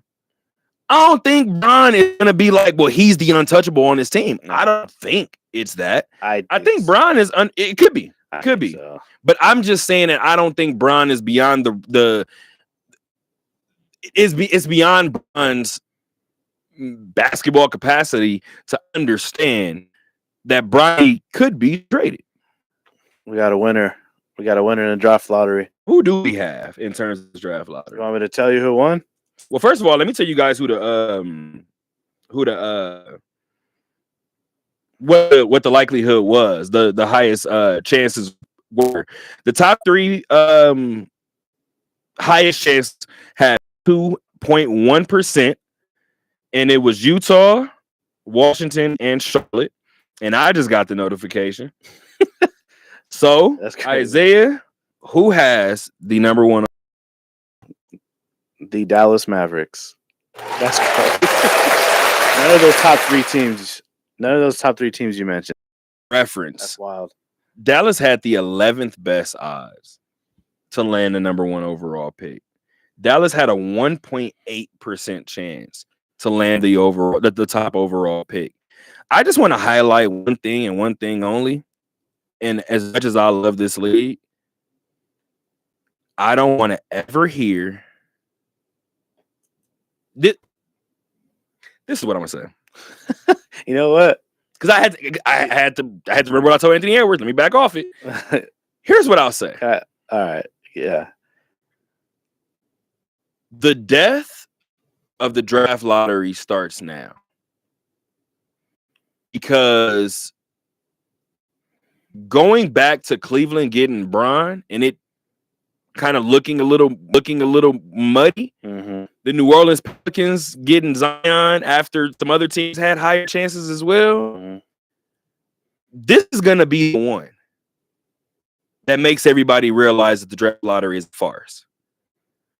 The fact that Dallas is getting ready to possibly add Cooper Flag next to Anthony Davis and Kyrie Irving, potentially Kyrie, and right, you got to go Kyrie, but you also still have money to possibly add somebody like a Kevin Durant. Scary. You can't tell me that this draft lottery is not fugazi. I love the league, and I have the best relationship with the league. But I can't. No, I've been knowing that it's a little muddy as we. Does anybody even know who number 2 and 3? Do we even? Yeah. So I have the top 4. All right, what we got? So Mavericks 1, number 2 are the Spurs. So Dylan Harper to the Spurs. Yeah, that's your prediction. Yeah, because you got De'Aaron Fox, so you're not gonna want. I don't know how much you're gonna want Ace Bailey off the ball. So you have De'Aaron Fox, Dylan Harper Jr. Dylan Harper and Wemby. And then, but you still got Stephon Castle. Another reason why I don't want Ace Bailey. Just one rookie no shot of the year. at Ace Bailey. Well, I mean, if they're able to put all that together, and cool. I'm just saying, I don't know how many. Like you said, you want to be too guard heavy. Like you don't want to be like the Magic. You know what I mean? Take too many guards repeatedly. But, anyways, I don't know. Number 3, the Sixers. So the 76ers. Okay. And then number 4, your favorite squad, the Charlotte Hornets. You just said can't get it right. I was about to say, and watch them fumble this pick. They're going to have somebody fall to them, and they're still going to fumble it. I just think it's funny the Mavericks won the lottery, and I only say it's funny because real quick. Real quick. Nobody's at home harder than Nico right now. Nico's at home, right? Yeah, they did solid. They did solid. I'm laughing because so I have a coworker, and at my other job, and he so he's a Lakers fan. And when the whole Mavericks Luka trade happened, he laughed so hard. He's like, I can't believe Dallas, the Mavericks, they're so dumb. Like, not only do they trade Luka, but from an on the court standpoint, but if we're talking off the court business standpoint, he traded a superstar who was international. Yeah, he has endorsements and reach for not just in the US but different countries. And so like you're losing so much money off the court wise, like jerseys, merch, etc. So he was like, man, you're not going to see anyone rock Dallas stuff forever now. It's going to be forever. Right. Cooper Flag's coming to town, and you're going to still see Dallas gear. So that's why I'm laughing, because I know my coworker right now, he's shaking his head because of what he said a few months ago. That's why I think it's funny. And at the end of the day, too, this, again, like I said before, this is going to be – I can't wait to get out of the show and go see what people are saying about it, because I already can kind of tell what people are probably going to be inching towards. We'll wrap up really quick with some more baseball talk, and then we'll end the show with some football talk. But in terms of baseball, we're talking about the rich getting richer. the Yankees took 2 of 3 home games away from the Athletics. I'm big on run differential. Okay. And for me, this still showed how far the Athletics had to go, mainly because their one win, they won in the middle of the series. They won 11-7. Okay. Obviously, 11 runs on that type of team. You did it in Sacramento. You didn't do it in New York, which is a hitter ballpark. You did it in Sacramento. Your 2 losses was a 10-2 loss and a 12-2 loss. And in those games, you get the feel sometimes when watching Oakland play, they have no shot in this game. And I haven't felt it often, but it feels like when things get ugly for this franchise, things get ugly for this franchise. I just think that was worth noting considering this series. It's a 2-1 series. It won't ultimately make or break this team. At least you don't feel like it will. But an 8-run loss, a 10-run loss in a 3-game span is obviously tough to deal with. Right. But as of right now, this team is 21-20 overall. They are 3rd in the AL West. They are 2 games behind the AL West leading Seattle Mariners, sitting at 22-17. The Houston Astros are wedged in between at 20-19. The road doesn't get any easier for the Athletics. They're actually headed to LA to take on the Dodgers for a 3-game series that is set to start tomorrow night from Chavez Ravine, 7:10 scheduled first pitch. You got anything on baseball? And then I got football. We can get there. I mean, continuing on that series, I wish this week would be a good time to be at Dodger Stadium because they got Mookie Betts bobblehead, and then they got a Star Wars themed bobblehead because they were on the road for May the 4th.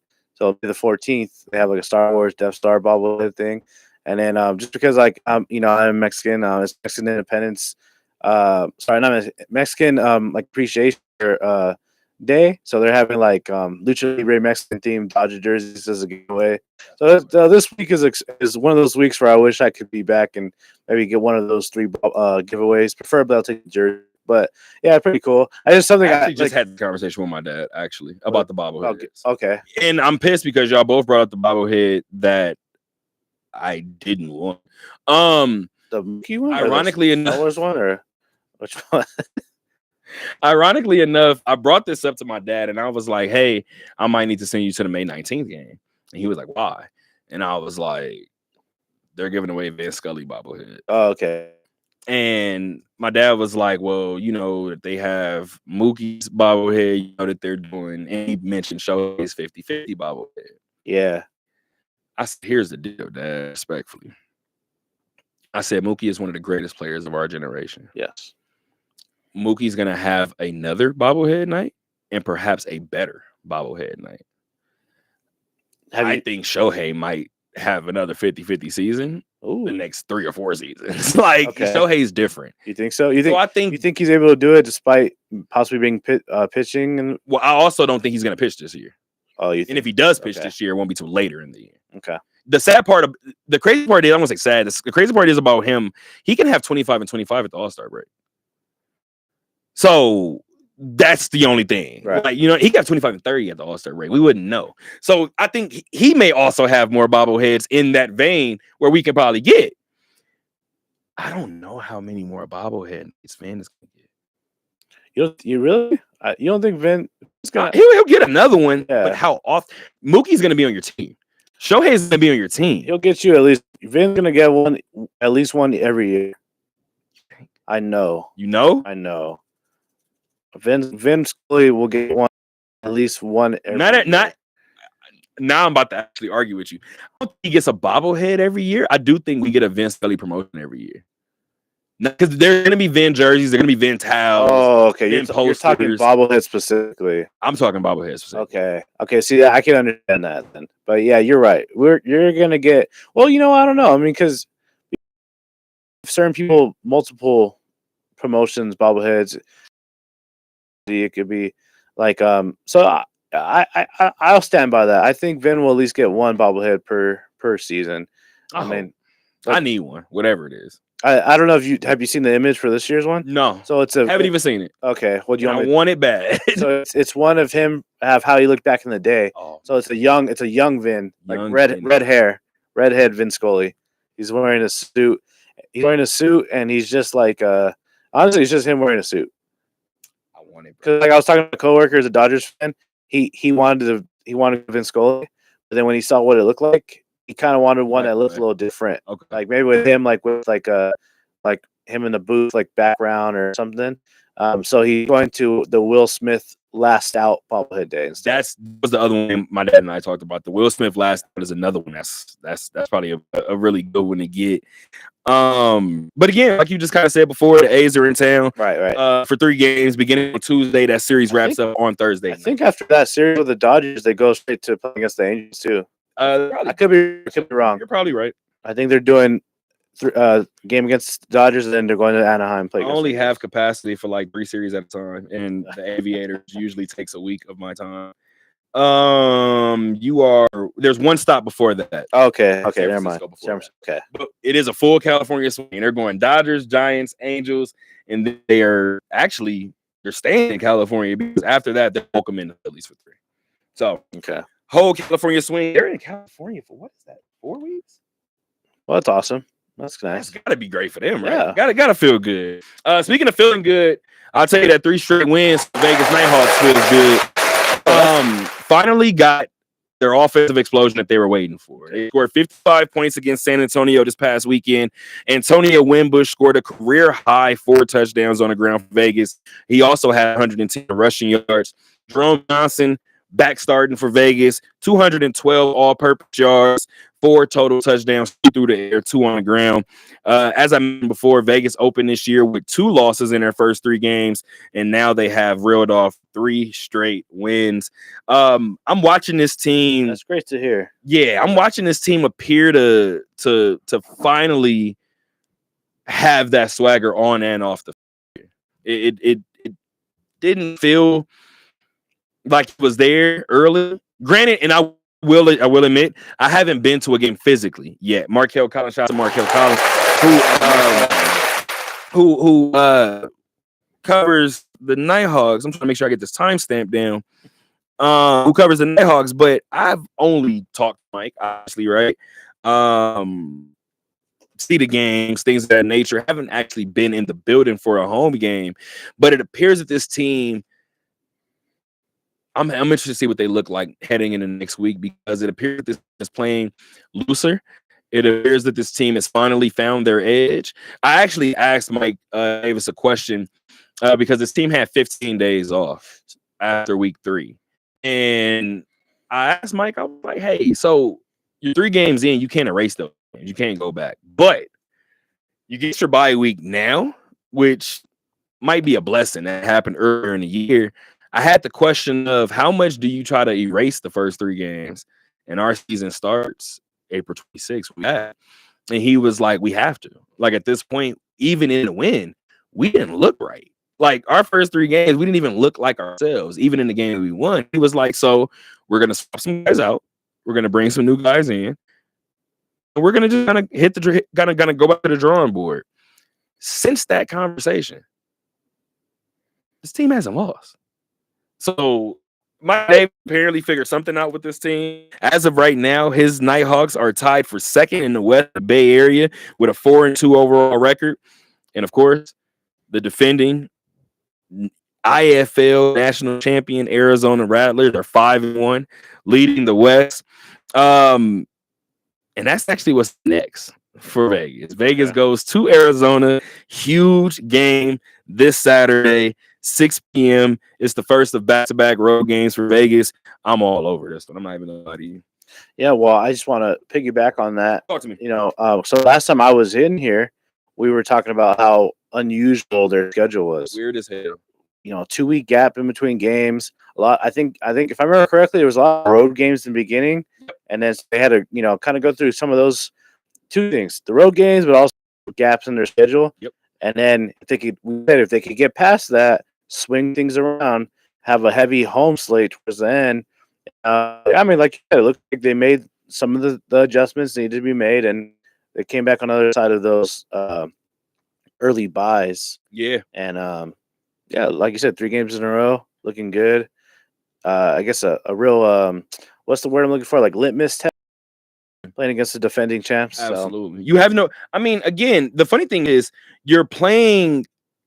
This league has so much turnover that the parity changes every year, right? Or it could change every year, I should say. But in terms of what you just said about Vegas, here's where they're at. The next, I'm gonna give you to July 11th. They're at Arizona. They're at San Diego. They're at home versus Arizona. On the road against Northern Arizona, who won a championship, I believe, 2 years ago. Okay. Back-to-back home games against Bay Area and Iowa. I just told you Bay Area is tied for second in the league with Vegas. And then you're on the road against Tucson, and then you're on the road against Bay Area once again, second place team. So you have a tough stretch. Where are you at? 1, 2, 3, 4, 5, 6, 7, 8. 8-game stretch where, like you just said before, especially sitting at 4-2, if you split those, you're sitting at 86. So you're still in the thick of things, right? But that's worst case scenario if you split them, right? So I should say worst case. Worse, you get worse than that, yeah. But that's I guess middle case scenario. Well, for them, I know the way that this team thinks. Mm-hmm. That's worst case scenario. Okay. This team is thinking worst case scenario. They're not looking to come over from this 8-game stretch with anything less than because then they would finish up the year with 2 back-to-back home games after that 8-game stretch. Okay. So going back to those 8 games, like you just mentioned, 5 of them are on the road. Wow. So yeah, that's a little bit of a rough stretch. I guess it really will be a like I guess. Well, not even the first. Yeah, not even the first game. Like a whole stretch will be a measuring stick, litmus test to see. But it might be good. You know what I mean? Sometimes it's good to get the challenges in the middle of the season, see how you shake out, and then if you meet those teams again later on, you know, learn from your mistakes and try to win the game that matters most, which is, like I said, the second meeting in the postseason or whatnot later in the season. So. Both meetings with Arizona happen in the next 3 weeks. So 2 meetings in the next 3 weeks against Arizona. Those are the only 2 times you're going to play this year. So obviously it's some ground that you can make up there a little bit. Speaking of football, we'll move over to the NFL for a split second because I got a notification the same way that you guys got the notification. Maybe Friday or Saturday. I think it was Friday morning. Got the notification that former Raider quarterback Derek Carr announced his retirement from the NFL. He recently announced that he was going to have to undergo a shoulder procedure that would keep him sidelined for the 2025 season. Instead of doing that, he opted to bow out gracefully and retire and ride off into the sit. I want to just say 2 quick things about Derek Carr really quick. First thing is congratulations to you. I think that says so much about who Derek is as a person. I only had, I believe, 2 seasons to be around Derek, but in the conversations that I've had with Derek, in the conversations that I've had to have about Derek, right, and the things that he said publicly, I think back to the Henry Ruggs case. I think back to the John Gruden case. I think back to all of these different cases, and Derek Carr leading with, I think we should pray for him. And there were people here in Vegas, there were people all around the sports world who had an issue with that response from Derek Carr, until you realize that he said it about the second instance as well, whether it was John Gruden first, Henry Ruggs after, whatever the order was, he said it in both instances. And then Derek said it in pretty much every instance after that. So I say all of that to say this move of Derek not holding the New Orleans Saints hostage, not being greedy and wanting more money, seeing what he can get out of the deal, Derek Carr gracefully bowing out because of a shoulder injury and allowing those younger guys to go out there and compete for that starting job in New Orleans, I think, again, says a lot about the character and says a lot about the man that Derek Carr is. Yeah. Second thing I will add about Derek Carr. In this field, we get asked to critique. I've watched Derek Carr sit through some rough post games. I have also seen Derek Carr in the hallway after those post games when the cameras are off, phones are up, and you meet the man in the moment. Almost every single time I could see that Derek Carr, regardless of it, whether you asked a hard question or not, God bless you. Have a great day. How's the family? That is the person that I watched get ripped to shreds by this community for 3 seasons. And at every point, I watched this man continue to be himself through all of it.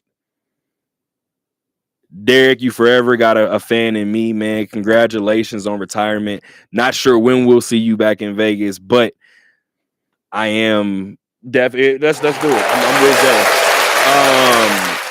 Definitely Raider Nation. I know will never forget you. So once again, man, just congrats to DC, brother. Yeah, man. As someone who does root for the Raiders as well. Yeah, man. He gave everything he had, like blood, sweat, tears, heart, and soul. He gave it all to the Raiders. A lot of down years in there, but he led them to the playoffs twice. What's really sad is the first time he led them to the playoffs, he didn't get to play because he broke his leg in that last, either second to last or last regular season game of the season. So he got robbed of that experience. Luckily, he got to take him again. Yeah. So the funny thing is, that first time they made the playoffs, I went to the game before he broke his leg. Okay, so it was the final game in Qualcomm Stadium, Raiders versus Chargers in San Diego, and it was awesome. The Raiders won the game, and he ran off into the tunnel. Mm-hmm. I remember that. It was great. And then unfortunately, the next week he suffered an injury. He didn't get to be in the playoffs. And the Raiders lost that game to the Texans. I think the Raiders would have got past Houston too. I think so too. They would have. I really do. Which is interesting. I know it's because it was the year before they drafted Deshaun Watson. Yep. So yeah, I think they would have beat. I don't even remember who was the quarterback for Houston in that moment. I don't even remember who the quarterbacks played. I don't even remember who played quarterback for the Raiders in that game. McGlowan. Was that who it was? Matt McGlowan. Okay. I remember. Yeah. So I mean, I think they would have won that game too. And then the next time he led him to the playoffs. I got to be at that game also against the Chargers. Raiders Chargers Sunday Night Football. The ultimate Steelers don't. Oh yeah. The ultimate overtime game. It's ridiculous. So I was at that game. That was amazing to be at that game for many reasons. It was really important. They won to be in the playoffs. They also eliminated the Chargers from playoff contention. Went into overtime. The stakes were high. And on top of that, it was a celebration of John Madden. They had his Madden Cruiser outside. His family was there. The family lit the torch pregame. Yep. It was an awesome game, awesome moment to be at. The following week, he took him to Cincinnati, and they played hard. Went down to the last play, unfortunately, to the Bengals, who ended up making it all the way to the Super Bowl that season. So it wasn't like they lost to a weak competition. Yeah, they lost to the AFC. They lost to the AFC champs that year. So yeah, it's unfortunate he only got to play in one playoff game, but he gave it his all for the Raiders. Records or how many he holds, but he holds quarterback records for the Raiders in the franchise. It really, the same way you just talked about the Angels, the way they did at Pujols and other players. Yeah. The Raiders did him dirty.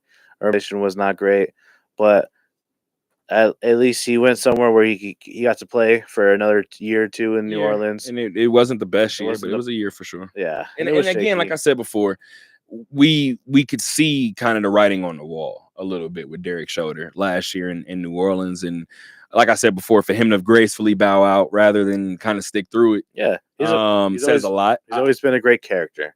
Absolutely. I actually thought Kirk Cousins would have a similar story this offseason. I don't know if we're gonna get that. But Kirk appears a little slower too after the Achilles injury. Right. But again, like I said before, I think it says a lot about Derek Carr to